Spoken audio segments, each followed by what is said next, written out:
La situation en Asie de l'Ouest. Vous savez, je suis actuellement en Iran, à Téhéran, et nous savons que des dizaines de chasseurs américains se trouvent en Jordanie, renforçant leur puissance militaire dans la région. L'un des porte-avions américains s'approche également, vous savez, pour être ici, en Asie de l'Ouest. Quand on regarde ce qui s'est passé au cours des 2 dernières semaines, il y a eu une énorme machine de propagande. Tout, Alex. Être en Iran et voir ce qui s'est passé ces 2 dernières semaines et comment ils ont utilisé toutes les ficelles de ce que nous avons vu sur le Maïdan en Ukraine à ce qui s'est produit en Géorgie. Toutes ces manœuvres sont employées ici, en Iran, pour déstabiliser tout le pays.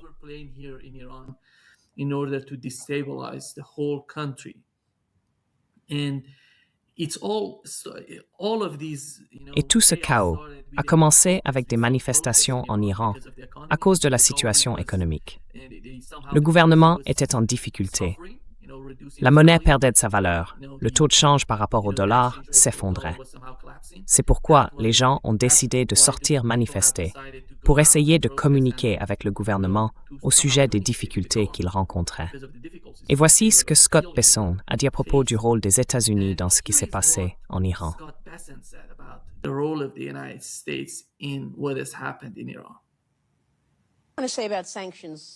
Je voudrais poser une question à propos des sanctions, un autre sujet sur lequel vous travaillez, bien sûr.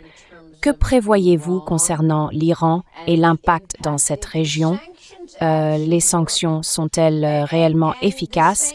Et la même question s'applique aux sanctions secondaires ou aux droits de douane de 500% imposés aux pays qui achètent des produits énergétiques à la Russie.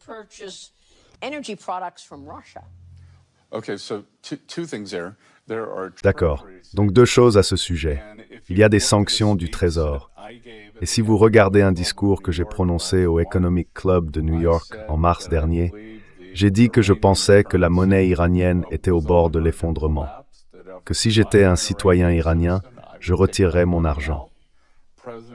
Le président Trump a ordonné au Trésor et à notre division OFAC, le Bureau du contrôle des avoirs étrangers, d'exercer une pression maximale sur l'Iran, et cela a fonctionné.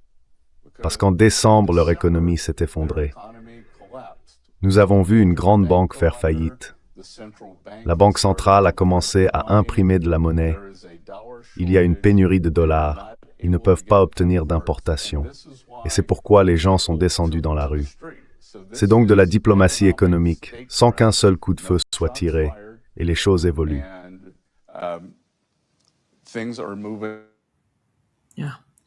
Oui, Alex, comprends-tu ce qui se passe dans l'esprit de l'administration Trump en ce qui concerne l'Asie de l'Ouest et l'Iran?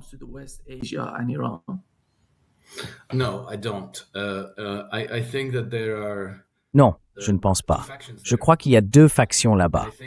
L'une d'elles veut désespérément changer le régime en Iran. Et cette faction, qu'elle en ait conscience ou non, est parfaitement alignée avec, vous savez, l'ordre mondial, fondé sur des règles, les gens de Davos, la City de Londres, Wall Street et ainsi de suite. Il est très clair que leur impératif géopolitique est de dominer l'Eurasie, tout le continent eurasien. L'Iran est le point pivot de l'Asie occidentale. C'est là que passe le nouveau corridor international de transport nord-sud. Donc c'est une route commerciale extrêmement importante. C'est un pays très riche en ressources naturelles et très puissant sur le plan militaire.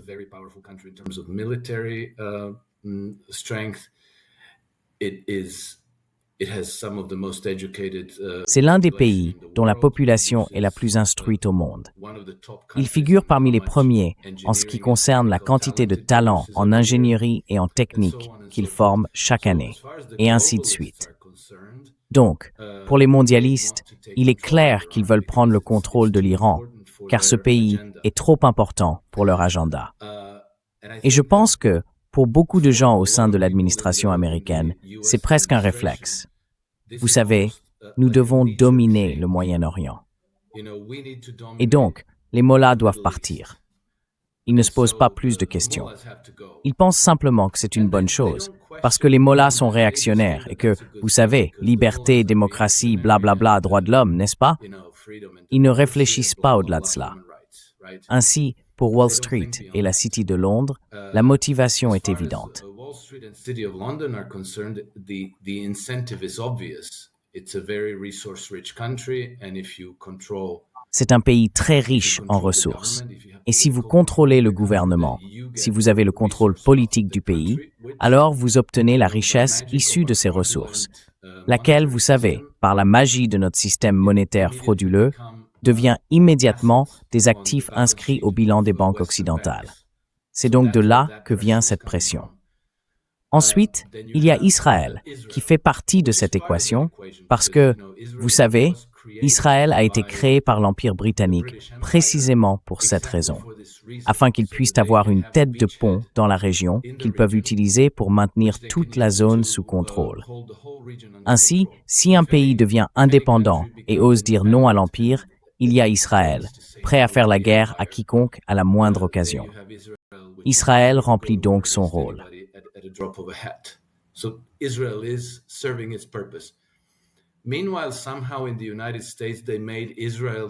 Pendant ce temps, d'une manière ou d'une autre, aux États-Unis, ils ont fait d'Israël une sorte de vache sacrée qu'il est interdit de remettre en question et qu'on soutient au nom d'une philosophie et d'une interprétation biblique, d'un profond attachement sentimental à la patrie du peuple juif, et ainsi de suite. Toute une aura s'est donc créée autour d'Israël, comme s'il s'agissait d'un sujet intouchable. Quoi que fasse Israël, en bien ou en mal, nous devons le soutenir. Beaucoup de gens le croient encore.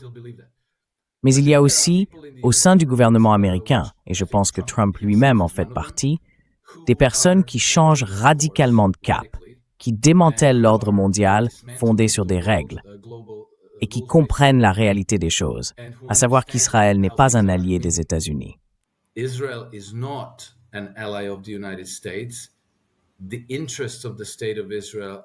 Les intérêts de l'État d'Israël sont contraires à ceux des États-Unis.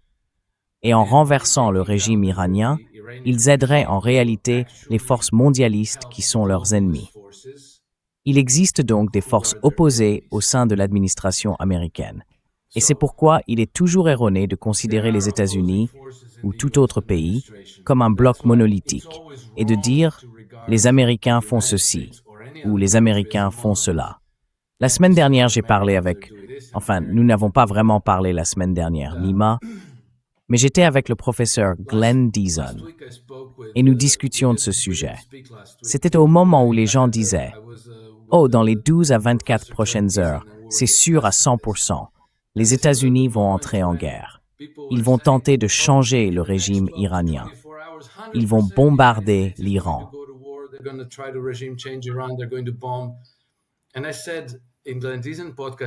Et j'ai dit dans le podcast indonésien, il ne va pas bombarder l'Iran. Trump ne bombardera pas l'Iran. Ou si jamais il le fait, ce sera encore une fausse guerre d'une demi-heure, comme en juin dernier. Juste un raid aérien qui a littéralement duré moins d'une demi-heure, n'est-ce pas? Et il s'est avéré que j'avais raison.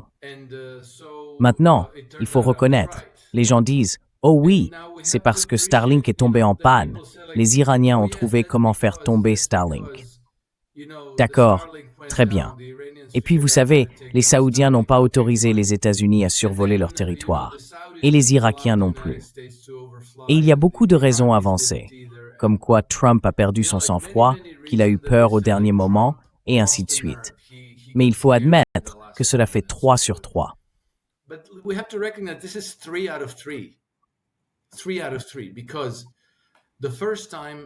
3 sur 3, car la première fois que des pressions ont été exercées sur Trump pour qu'il parte en guerre contre l'Iran, c'était en juin 2019.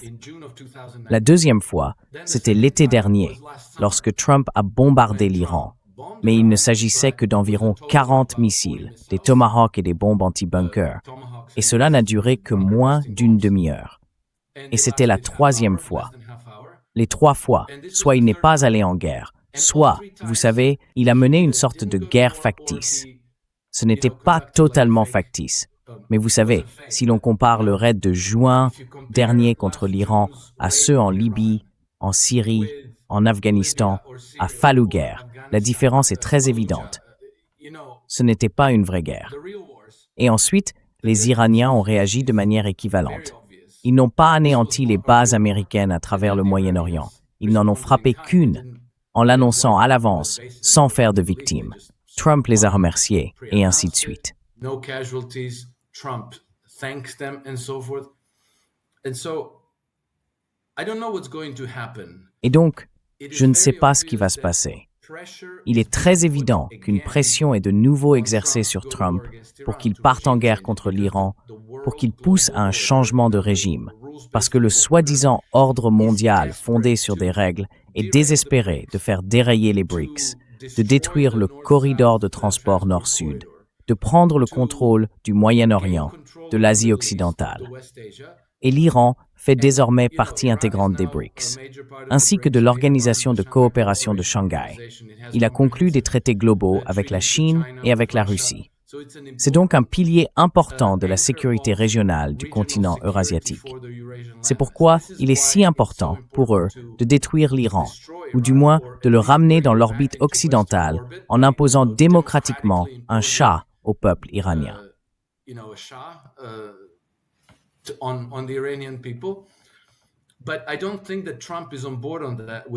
Mais je ne pense pas que Trump soit d'accord avec ce projet.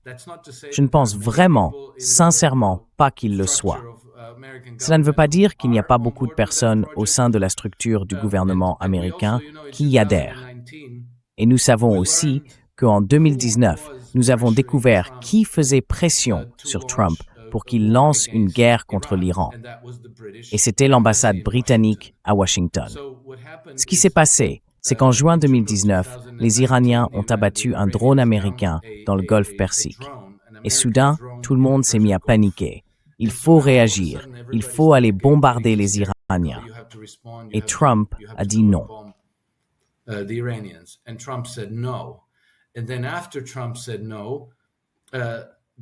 Et puis, après que Trump a dit non, l'ambassadeur britannique à Washington, Sir Kim Darroch, a envoyé une série de télégrammes au Foreign Office à Londres pour exprimer sa frustration.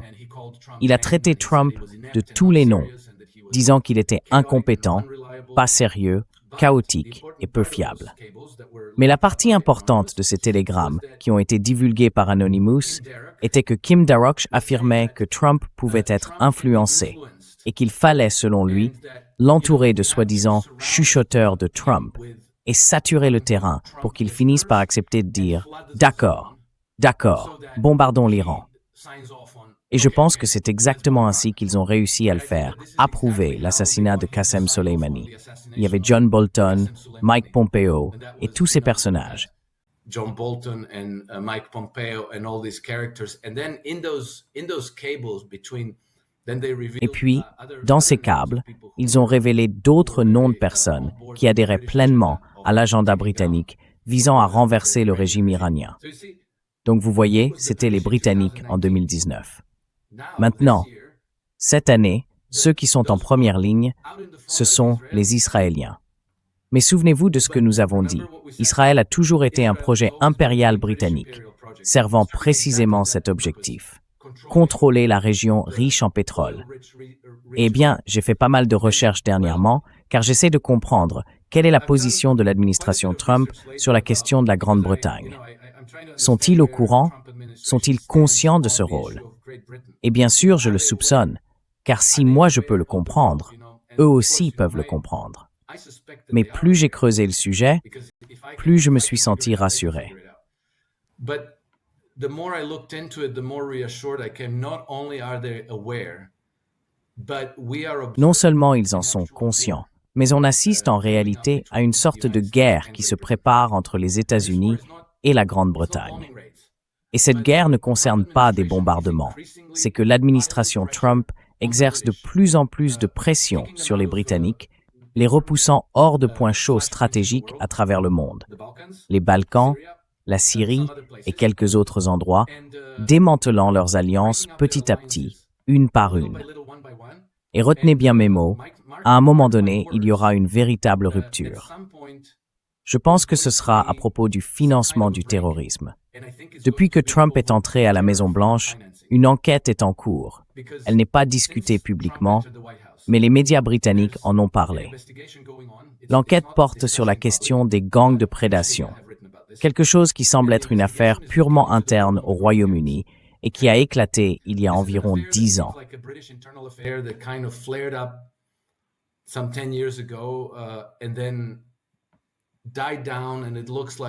Et puis, l'affaire s'est calmée et on dirait qu'ils l'ont un peu reléguée aux oubliettes jusqu'à ce que Trump arrive à la Maison-Blanche.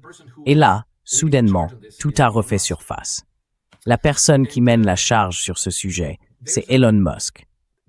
Il existe un soupçon bien fondé selon lequel les activités de ces gangs de prédateurs au Royaume-Uni étaient liées au financement du terrorisme. Qu'au moins une partie de l'argent qu'ils avaient réussi à détourner illégalement au Royaume-Uni, non seulement par le biais de ces gangs, mais aussi à travers toutes sortes de fraudes, comme la fraude à la TVA, la fraude à l'assurance, la création de fausses entreprises, le blanchiment d'argent, a servi à financer Oussama Ben Laden alors qu'il se trouvait déjà au Pakistan, à Abbottabad. L'argent a donc été retracé jusqu'à lui là-bas.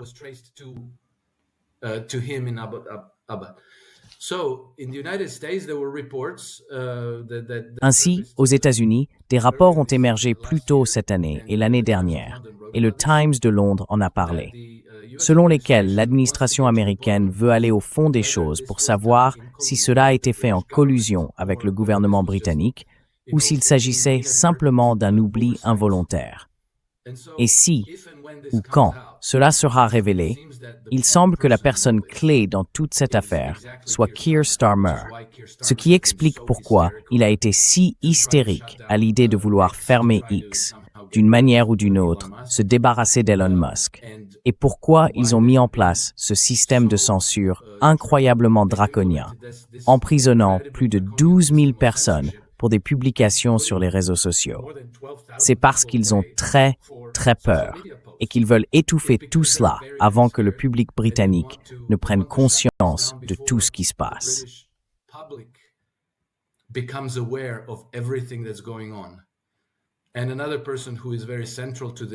Et une autre personne qui joue un rôle très central dans tout cela est Gordon Brown. Donc Keir Starmer, Gordon Brown et très probablement aussi Tony Blair. C'est un conflit direct. Revenons à l'Iran. Pourquoi Trump aiderait-il alors l'Iran, Israël et la Grande-Bretagne à se débarrasser du régime iranien actuel? Cela n'a pas vraiment de sens. Je me souviens qu'après la brève guerre de 30 minutes du 25 juin, Trump avait explicitement déclaré qu'il n'était pas intéressé par un changement de régime en Iran. Et je crois que c'est toujours le cas. Et dans une certaine mesure, les plus hauts responsables du gouvernement iranien le comprennent. Et ils entretiennent des communications étendues, sinon directement avec Trump et son gouvernement, du moins indirectement par l'intermédiaire du Kremlin.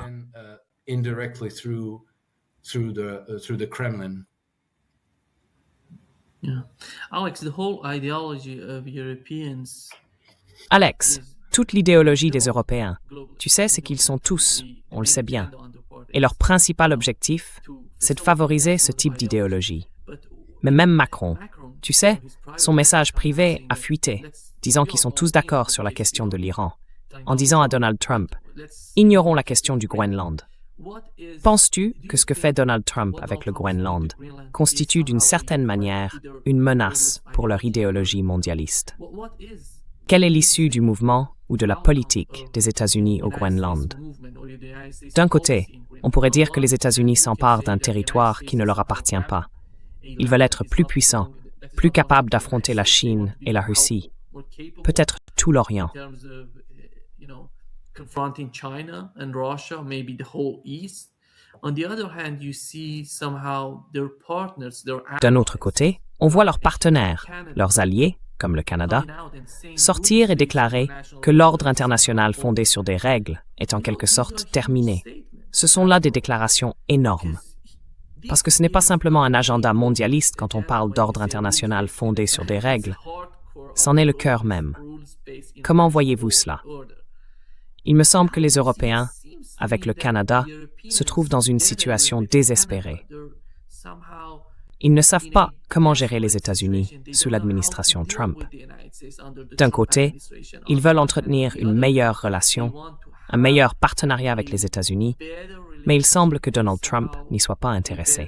Partnership with the United States, which it seems that Donald Trump is not interested in. Oui, eh bien, c'est exactement ça, Nima. L'administration Trump démantèle très clairement et délibérément l'ordre mondial établi après la Seconde Guerre mondiale, qui constituait la base de tout leur programme. Dominer le monde à l'avenir, imposer un ordre mondial unique à tout le monde. Et c'est là que même la guerre en Ukraine faisait partie du plan, car cette guerre visait à démanteler la Russie. Il comptait provoquer un changement de régime en Russie. Et si, tu vois, il parvenait à placer un Juan Guaido, un nouveau Boris Eltsine au Kremlin, alors ils utiliseraient la Russie pour soumettre la Chine. Ils domineraient ainsi le continent eurasien et prendraient le contrôle. Mais Trump, évidemment, n'est pas intéressé par cela, et il a commencé à désengager les États-Unis de la guerre en Ukraine.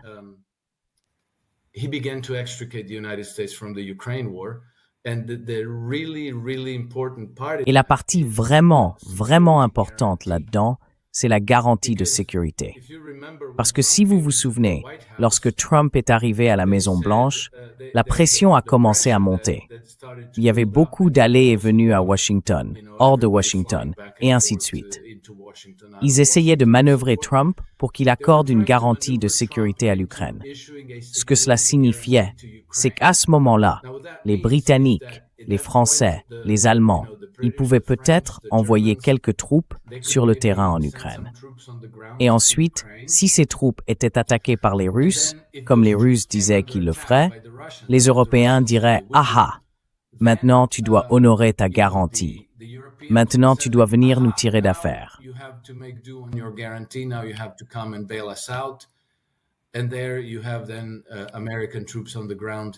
Et voilà, des troupes américaines au sol en Ukraine. C'était l'objectif de tout cela. Et Trump a dit non, je ne ferai pas ça. Vous pouvez m'acheter des armes, faire ce que vous voulez, mais nous ne donnerons pas de garantie de sécurité. Et c'est tout. Cela compromet maintenant tout leur plan, car s'ils ne peuvent pas faire tomber la Russie, ils ne peuvent pas faire tomber la Chine. Et ils perdent leur hégémonie sur, comment dire, la masse continentale eurasienne. Sans cela, ils ne sont rien. Bon, je ne sais pas si tu m'entends, Nima, parce que je viens de perdre ton image. Il est indiqué que tu es hors ligne. Très bien, je vais continuer à parler parce que... Ah, te revoilà, Nima. Je vais poursuivre, puisque je vois qu'il y a des gens dans le podcast.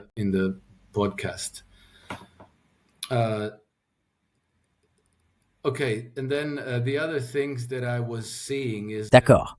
Et puis l'autre chose que j'ai remarqué, c'est la manière dont les Russes... Nima, j'ai continué à parler parce que tu avais été coupé, mais je vois que les autres sont toujours là. Donc en gros, l'autre partie de l'histoire, c'est la façon dont je vois les Russes et les Chinois s'y prendre. Quand Trump a enlevé Maduro du Venezuela, ils ont publié une condamnation symbolique, mais pas très forte ni très passionnée. Et ils ne se sont pas distanciés de l'administration Trump. Au contraire, même maintenant, avec le forum de Davos, le forum du WEF, on voit qu'il existe clairement une sorte de partenariat entre l'administration Trump et le Kremlin. Et on voit que Poutine semble presque se moquer des mondialistes de concert avec Trump.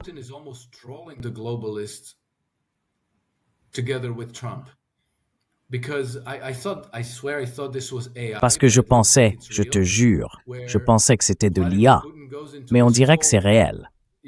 Vladimir Poutine dresse toute une liste, tu sais, d'articles et de prix de l'immobilier, suggérant combien les États-Unis devraient payer pour le Groenland. Et je me suis dit, c'est tellement étrange, parce que ça voudrait dire que, tu vois, Poutine avance un chiffre comme 158 millions de dollars que les Américains devraient payer pour le Groenland, ce qui signifie qu'ils n'y sont pas opposés. Ils ne condamnent pas les États-Unis. Ils ne rejettent pas l'idée. Ils ne disent pas, eh bien, si vous essayez de prendre le Groenland, nous viendrons vous en empêcher. Non. Ce qui veut dire, et nous en savions déjà un peu à ce sujet, que lorsqu'ils se sont rencontrés en Alaska, une partie de leur discussion portait sur la stratégie arctique.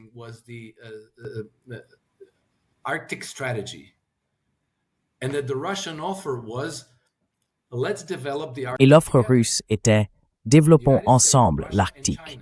les États-Unis, la Russie et la Chine. L'Arctique représente une autre voie commerciale alternative qui sera ouverte toute l'année, moins chère et plus rapide que le canal de Suez. Et le Suez, c'est là que se trouvent tous les points d'étranglement de l'Empire britannique. Tout leur contrôle du commerce mondial reposait sur la maîtrise de ces passages stratégiques. Ainsi, si vous commerciez par le Suez entre le Pacifique et l'Europe, vous aviez le détroit de Malacca, où il pouvait étouffer le commerce, le détroit d'Ormuz, Bab el-Mandeb, le Suez, la mer Rouge, Gibraltar. Pour atteindre l'Europe, il fallait franchir tous ces points d'étranglement. Et s'il les contrôlait, il contrôlait le commerce mondial.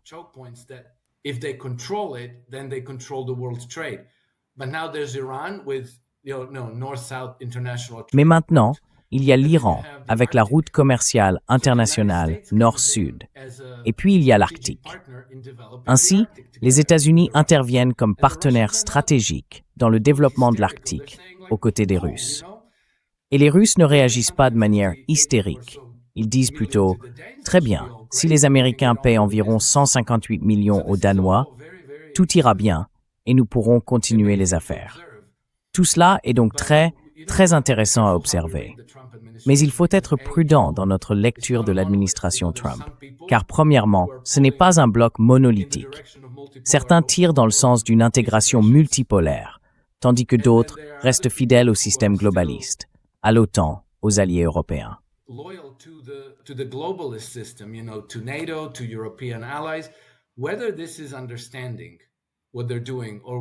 Que ce soit une compréhension de ce qu'ils font ou simplement un conformisme de groupes enracinés qu'ils n'ont pas remis en question, je n'en sais rien. Mais le danger, c'est que Trump pourrait ne plus être là l'année prochaine. Trump pourrait ne plus être là demain. Il dirige désormais le pays par décret exécutif. Si le Sénat et la Chambre des représentants ne sont pas dans son camp, alors tout cela peut être très rapidement annulé par la prochaine administration s'ils perdent les élections dans 3 ans. Donc tout est très fragile. Et c'est, je pense, pourquoi Trump est désespéré d'obtenir de grandes victoires, vous voyez. Mais pour le moment, il est au moins clair qu'il bénéficie d'un certain soutien tacite des Russes et des Chinois. Pour moi, personnellement, c'est encourageant, car ils en savent plus sur ce que fait Trump que nous.